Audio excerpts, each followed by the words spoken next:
Okay, this is a good one. I mean, if you're dating after divorce and you're like, what is even going on here? This is the right podcast for you today because I'm going to be speaking to Evan Marc Katz, and he became the world's first dating and relationship coach in 2003, specializing in helping smart, successful women find love. And that's what you are. He's the author of 4 books, and his podcast, which is called Love You, like the letter U, University, has 3 million downloads. His blog has 35 million readers. He's funny, he's honest, he's got a great take on dating. I mean, he's been featured in the Today Show, New York Times, Wall Street Journal. And Bethany of, Bethany Frankel fame, she worked with him. I mean, he's just such a treat. And I'm so glad you're going to get to know him. He's got 4 books, he's got programs. If you are looking for love after divorce, you have come to the right episode. Let's meet Evan. Second marriages fail at a 2/3 rate. Third marriages fail at a 3/4 rate. The reaction to that is not don't get married. The reaction to that is, okay, if so many people middle-aged make bad decisions when it comes to love, how could I be one of the people who gets it right? And that is absolutely a skill that one can learn.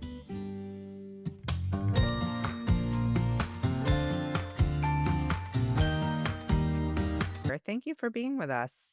I'm flattered to be here. You've had some great company in the past. I'm just glad to join the roster. Well, no surprise that you know so many of them. I mean, this is like a pool of interesting, fabulous people you surround yourself with.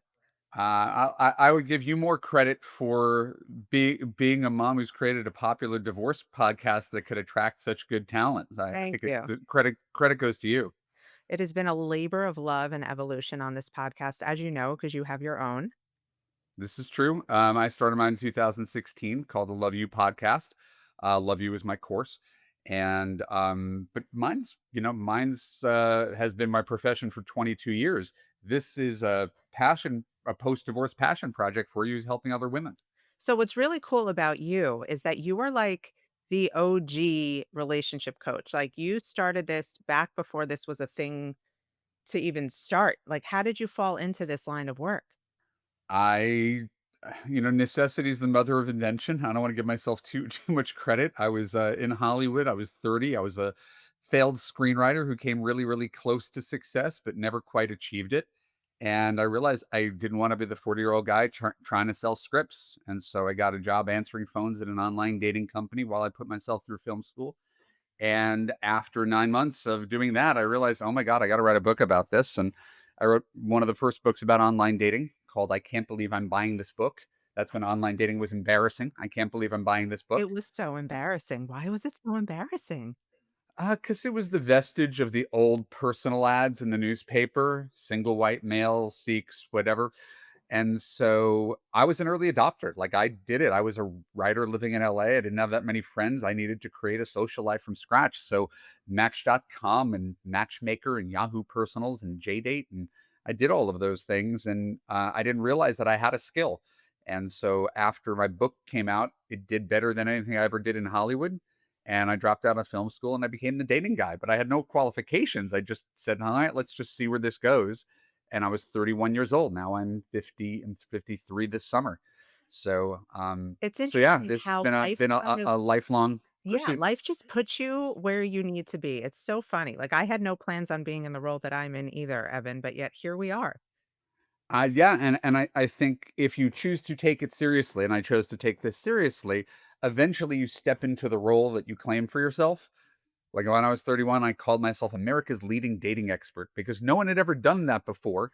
It wasn't necessarily true. It was just a thing I declared. And then hopefully I sort of grew into that because I had this blog that got, 35 million readers just by writing the answers to the questions that everybody wanted to know. How could you tell if he's falling in love with you? And when is it time to have sex with him? And how do you know if he wants to commit to you? And it was a made up job that became a real job. And now there's thousands of people doing my job. So it sounds to me like it was a good proof of concept. Well, yeah, look, I mean, I think it's evergreen. People are always going to want to find love, and love is not always everlasting. And then they're going to want to find it again. And with age comes wisdom and more confidence, but also sometimes less confidence. So it's just like the wheel that keeps on turning. It's, you're helping people get the thing that they want most biologically, physiologically. I mean, Yeah, I think you said something I want to key on, whether you want to go in this direction, but we find love and then we lose love and then we want to find it again. And my goal is to help people make really good decisions that have the potential to last. Uh, Second marriages fail at a 2/3 rate. Third marriages fail at a 3/4 rate. The reaction to that is not don't get married.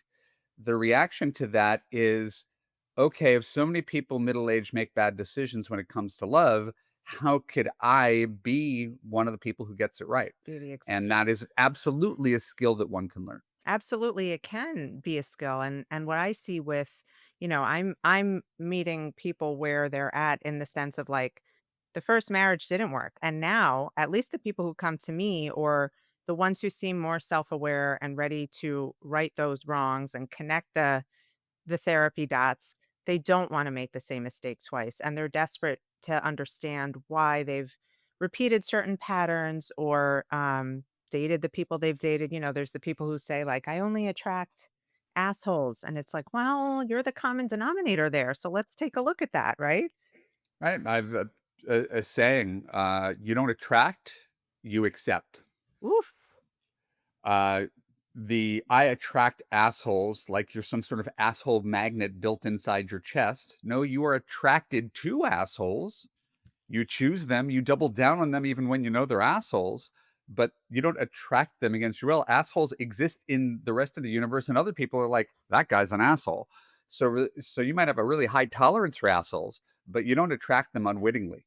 No, I know, and that's part of the beautiful work. It's like, yeah, I went my whole life saying, "I don't have daddy issues."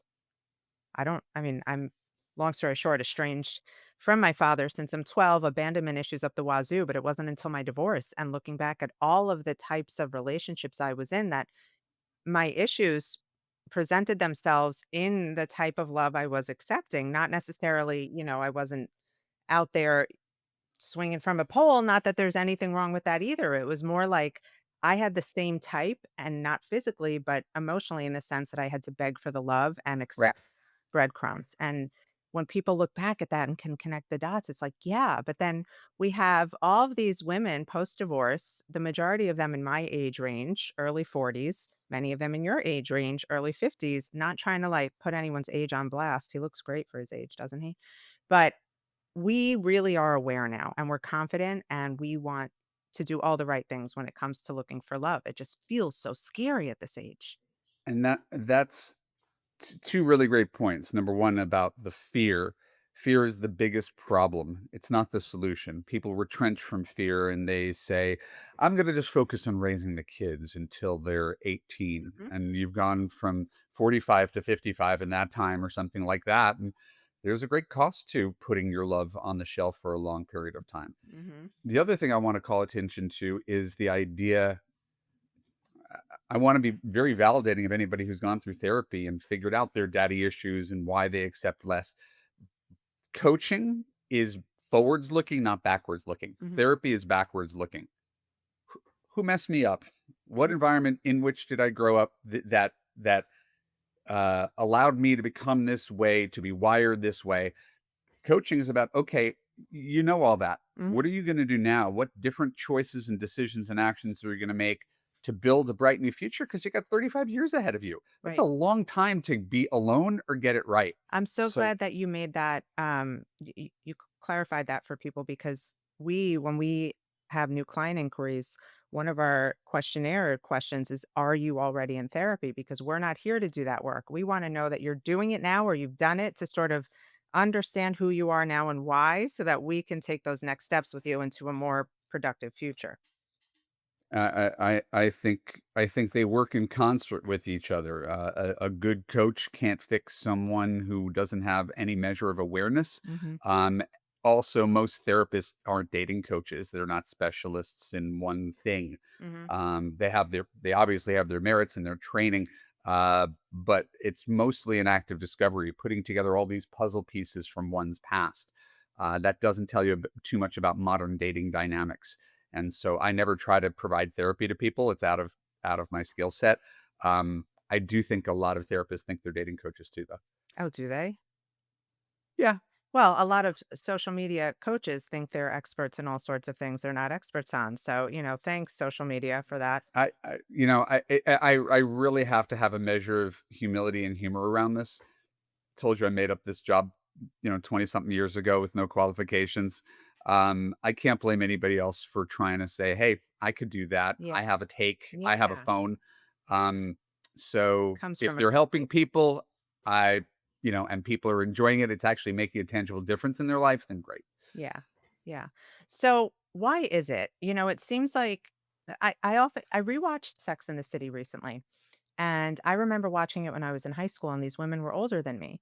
So in the show, they were at least at the time. And I'm watching it thinking, wow, like dating, like look at all the things they're doing. And now I've rewatched it where I'm in an age in my life where I'm older than them when they were in the show. And it's like, what are these idiots? Like, what were they doing? Like, what? It just was so classically like what not to do.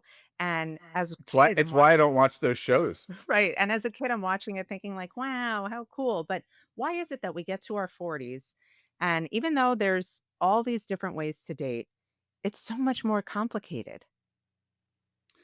Uh, are you talking are you talking specifically about anything Sex and the City related, or are you talking No, about just why it's more complicated to date when you're in your 40s? why it's more complicated to date when you're in your 40s. I mean, we're so much smarter than we were, yet it seems so much harder. I think ignorance is bliss.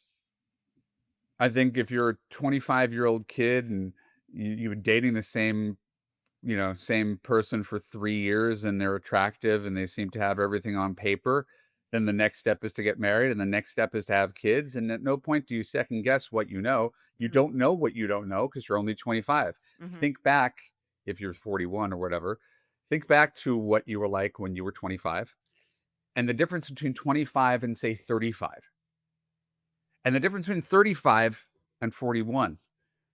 So people who are young don't know what they don't know, so they're doing the best they can, but it is a measure of ignorance and innocence. And then when you're older, you've learned a lot about what doesn't work, but you don't always know what does work. So you've got a different amount of baggage than a kid who's kind of coming right out of the gate, innocent and excited about the possibilities. Uh, and people have a really hard time now. There's more evidence than ever, but people have a really hard time distinguishing the difference between chemistry and compatibility, and mhm. they're not remotely the same. Yeah, no. So we've learned, right?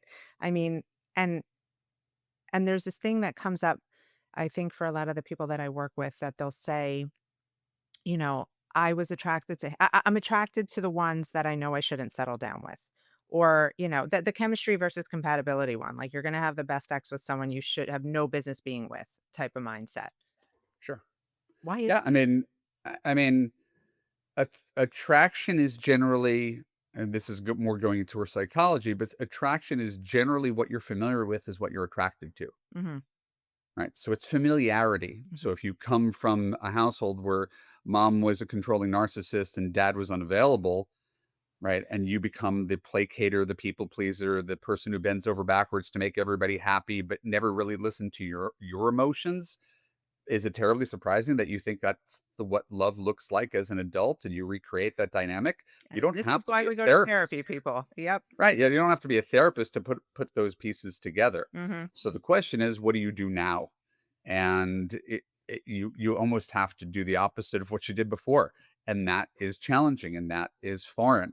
So the crux of this conversation, because when people hear it, they hear this from experts all the time. He's telling me to settle. He's telling me to go out with someone I'm not attracted to, right? That's the leap that people take. No, So please don't draw that conclusion from no, everyone. let's frame it in a way that I think is palatable. No one who gives good advice is telling you to go out with someone you're not attracted to because it's a non-starter. Everybody knows that attraction is important. Everybody knows you can't have a good marriage without a good sex life. So there's no one who's telling you to do that. I think the important part is to understand that chemistry, a baseline of chemistry, is a prerequisite for a relationship. It is not in and of itself a relationship. So people tend to stay together because of that feeling. A lot of talk about anxious avoidant, right? There's a chemistry with anxious avoidant, but that's the familiarity of, I know this guy is emotionally unavailable. I know I'm walking on eggshells. I know I can't relax and let down my guard. I know I can't bring up the difficult conversation because he may blow up and leave me. And normalizing that dynamic where real love is the absence of that. Real love is safe. Real love is breathing easy and, the way you love your kids. That's what romantic love should feel like too. Hmm. It is not the uneasy butterflies. And once we get over the idea that that's what it looks like, we can make better choices moving forward. Absolutely. There's this other thing that I hear from, I think it's just like something people say, although I've heard it from people who I think are just really scared to put themselves out there again. But, they'll say, like, I'm in my 40s. I'm too set in my ways. It's going to be impossible to find someone. And I'm like, are you set in your ways or do you have high standards, These are also these are all very like buzzword things that serve to divide us. So high standards for what? I would ask that question to anybody who says they have high standards. High standards for what? I don't know. Well, that's the question. If someone's saying, I've got high standards, I'm not going to settle. What is it that your high standards are for? What are Mhm. the metrics you're using that you declare you have high standards on? Mhm. Most people's high standards are height, weight, education, income, religion, politics, money. Right. The good on paper stuff. Right. But they'll be in a situationship for 3 years with a guy who's verbally abusive. Right. So is that high standards? Right. No, Not no, and you're right, and positive. I think there's a big epiphany that divorced women have, at least, that, like, "Oh, okay, I married the good on paper guy, and he checked all those boxes, good family, good job, great education, but he sucked, he treated me like shit, and now, I don't care if it's bad on paper as long as I'm treated well." Right, and we don't want people to leap to, it's gonna be bad on paper. I'm just saying reverse the order. Mhm. Make sure you find a guy who gives you very at a baseline, character, kindness, consistency, communication, commitment, right? As non-negotiables, everything else is actually negotiable. Mhm. 5'8" versus 5'9" is negotiable, right? 100 versus $125,000 is negotiable. Like, these are all negotiable things. Mhm. Character, kindness, consistency, communication, commitment, non-negotiable. Yeah. And people do it the other way. Yeah. And then they wonder why my relationship's so bad. I meet these guys, they seem so great. At the beginning, everything's wonderful. Well, yeah, that's the audition process. You're the CEO, he's the intern. Of course he's going to give you a great effort at the beginning. He's not going to show you why he is a toxic narcissist in the first 2 weeks. Oh my god, that's really great. I never thought of it that way. He's the intern.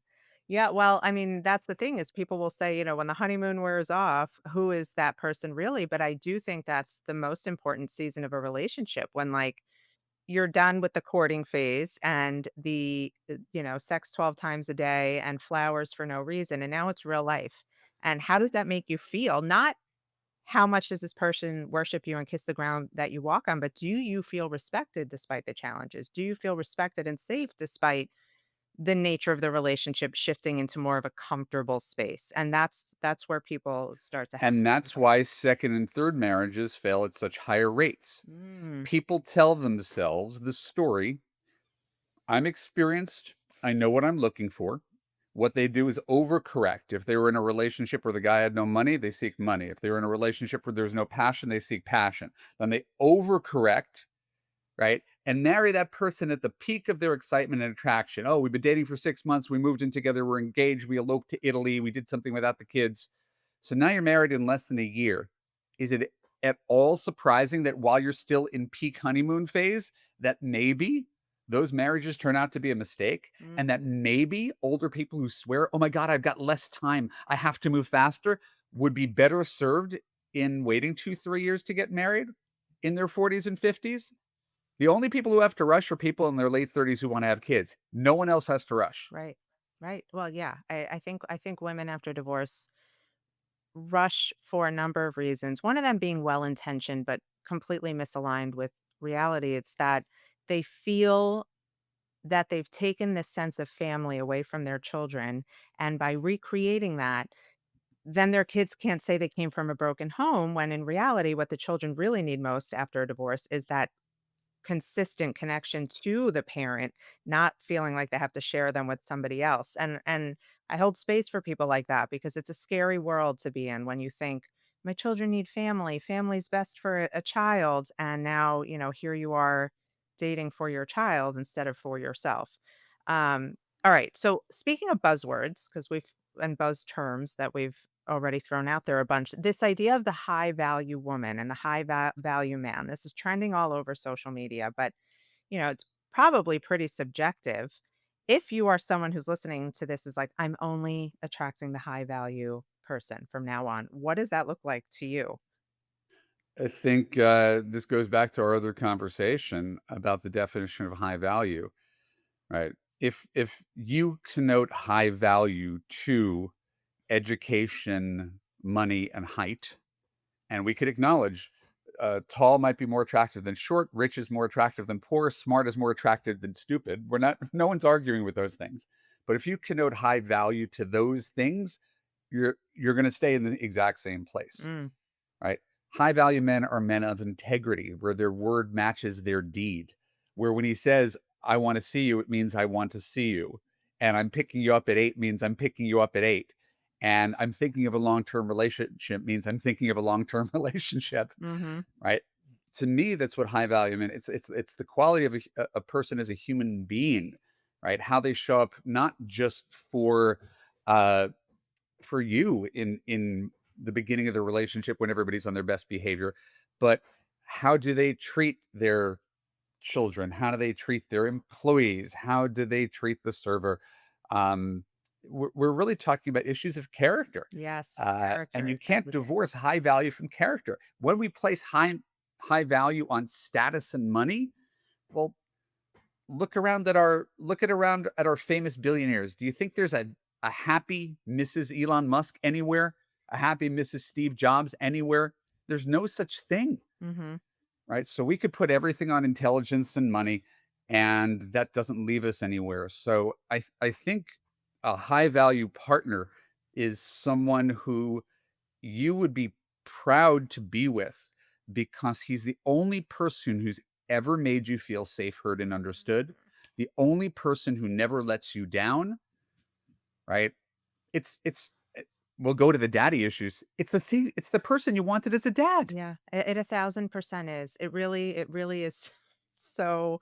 I mean, my whole connection with my past to where I am now is very indicative of that, and that's for another conversation, but yes, it's the love that you did not receive as a child, absolutely. Instead of realizing, "Oh my god, I replicated the same exact thing," it's like, how can we move away from this? So, I think there are many, many people who have moved themselves out of the mindset of, like, charming, wealthy, attractive, that's at the top of the list, and they want more of this feeling of safety and security and trust now that they're learning to retrust again. So how do you attract that kind of high value man?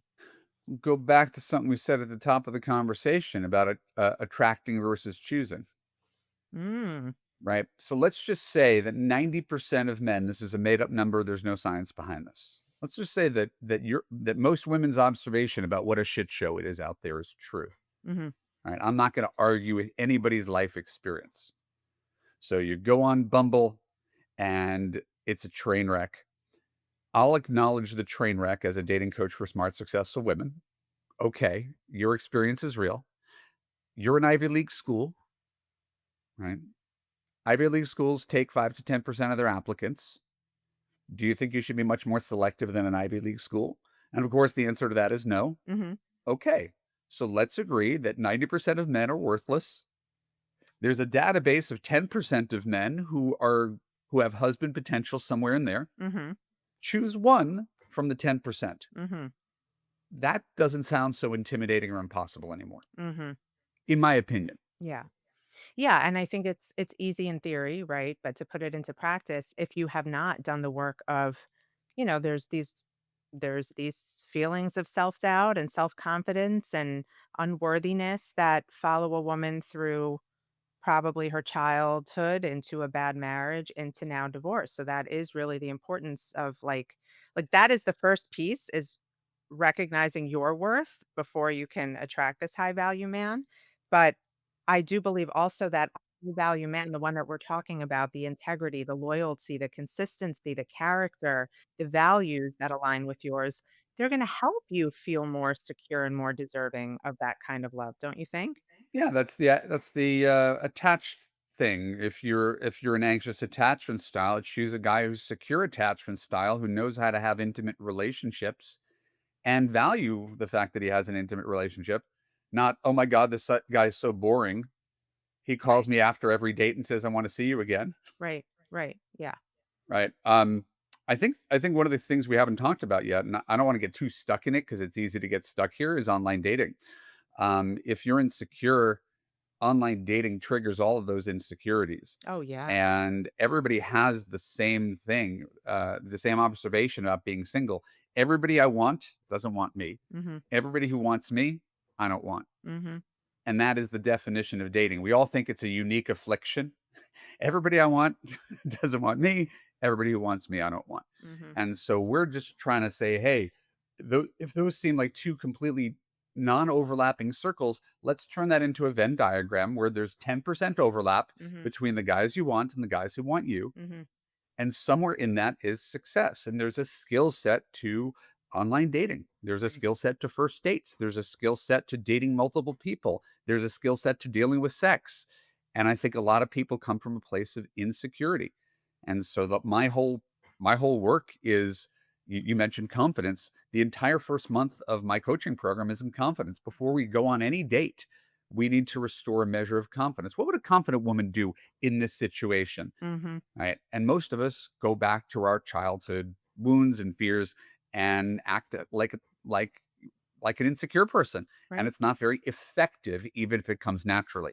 right, and in that confidence piece, I imagine you're working a client that's in your program away from the idea of like, "Oh, I hope they like me," to, "I hope they're good enough for me," because that's I mean, we're all just like little princesses, damsels in distress waiting to be chosen because fairy tales have put this idea in our head, but it really should be, "Do I even want this prince? Is he a prince by my standards?" I think there's some contradictory information out there, and it's tough for women to make sense of it through no fault of your own, because you're on the internet and there's a million influencers and there's a million podcasters, and they tell you things that sound like 90% the same, but the differences are kind of important. Mhm, So yes, my central metaphor, I told you before the call, you're the CEO of your love life, right? Men are interns applying for a job with you, right? You never have to remind the intern to come into the office. mhm. They should be coming in early and staying late. That's what qualifies A them hot for the cup of job. coffee, no It's less. not the resume. It's not how charming he was in his Brooks Brothers suit in the interview. It is, how does this guy do the job, and does he continue to do the job to get hired? So if you see yourself as the CEO, it's a great place to start. But being the CEO does not mean doing all the work for the man. And that's how women slip into the masculine. And suddenly, yes, you want to be the chooser, not right. You want to be able to choose the guy who works the hardest for the job, but that does not mean you texting him, "Hey, what are you doing this weekend? I haven't seen you in 3 days. I made reservations for us. Have you taken your profile down?"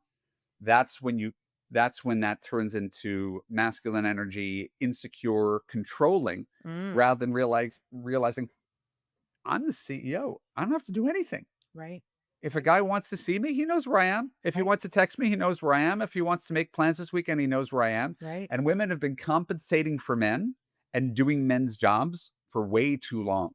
Wow, yes, and I imagine your program definitely addresses a lot of this too, because, I actually see this with, and I've talked about this so many times just in my personal life with friends.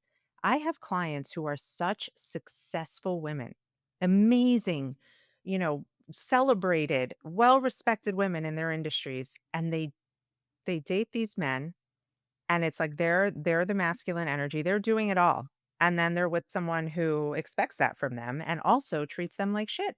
Like, why is this a thing? It it comes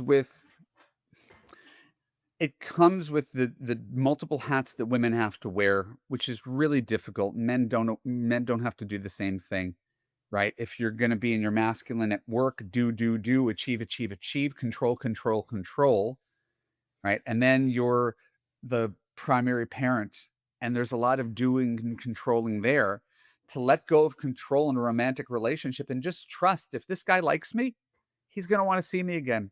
I don't have to do his work for him. Yeah.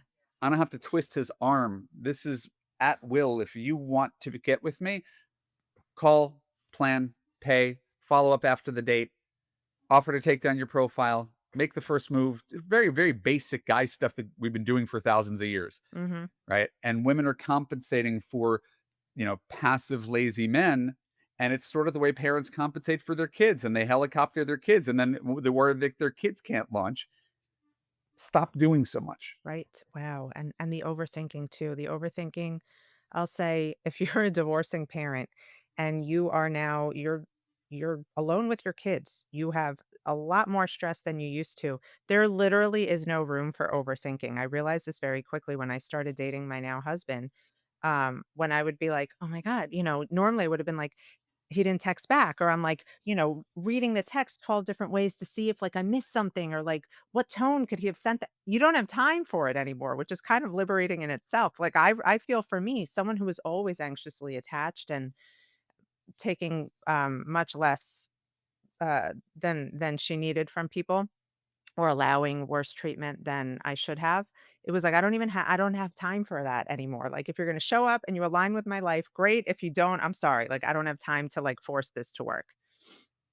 Yeah, and I think that because we're all coming from a place of insecurity, because everybody's disposable when you're dating online, it's hard to feel really secure when everybody's on to the next. Women do the same thing as men. That's the hard thing that I sometimes have to point out to my clients. I got a client the other day, and she's telling me the story. She got this really nice guy. He wants to be her boyfriend. He's ready to take down her profile. She's not ready to commit to this guy yet. She wants to keep her options open. Ooh, And I said, I totally understand that. You shouldn't want you're the CEO. You shouldn't just be bullied into being someone's girlfriend. At the same time, could you understand why a guy might have gone out with you on 5 dates and still be active online? You're doing the exact same thing. wow, yeah, And that was like, late last week. Right. But do you think if it's been 5 dates, let's say, for this person, and she's still like, "Nah, I don't know, I'm gonna keep my options open." Is that a good indication that like this one's probably not for you? um, I wouldn't want to say in any sort of blanket way that that's the case, because everybody here who works with me anyway, and probably who works with you, is trying to dial in a new way of dating, right? Mhm. And that's the challenge. In the past, and this is true, if you stop and think about it, when you're wildly attracted to someone, what's the first thing that stopped happening? You cease critical thinking. Oh, yeah, no, The you're feeling the exit feeling is stage so right. strong that you don't even bother to think, "Is this the train I wanna get on?" You just hop on the train, and then you wake up 8 months later, "What the hell did I just do?" So, when you see someone clearly not blinded by chemistry, it is more of a choice than a non-choice, and people love to not have to make a choice. No, but it feels so right.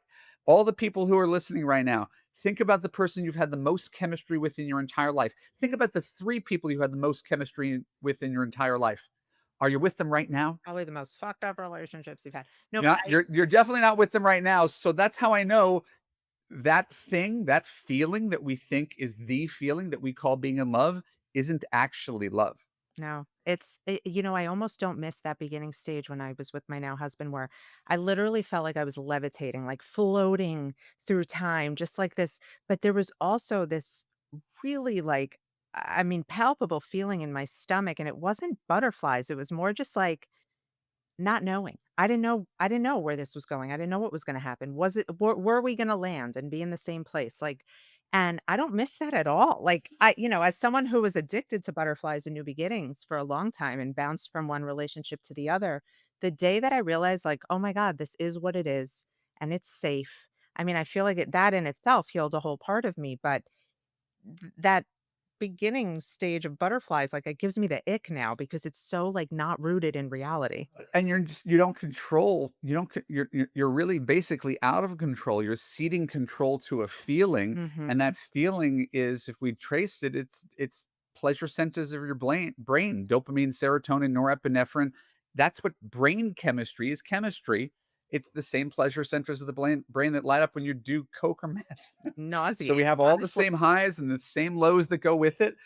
And so back to my client, I try not to give definitive advice. I say go on one day at a time, see how you feel, right? And somewhere between I should just know and you know what, maybe I'll take down my profile and give this guy a shot. And if it doesn't work out in a couple months, I can start all over. Hmm. They're both viable options. You'll never know if a guy is boyfriend material until you try him as boyfriend Hmm. material. But choosing a boyfriend is not the same as choosing a husband. Right. Taking down your profile is not signing on the dotted line for life. So no matter what choice she makes as the CEO, she can't make a bad choice. Right. Right. I love that. Well, we get a lot of questions about not just like when is the right time to start dating after divorce, which I don't think there's a right or wrong answer there. I think it's different for everybody, but the sex piece is very, because here you have people who are coming out of marriages where there probably wasn't a lot of love and intimacy for a while, right? Like that's out the window.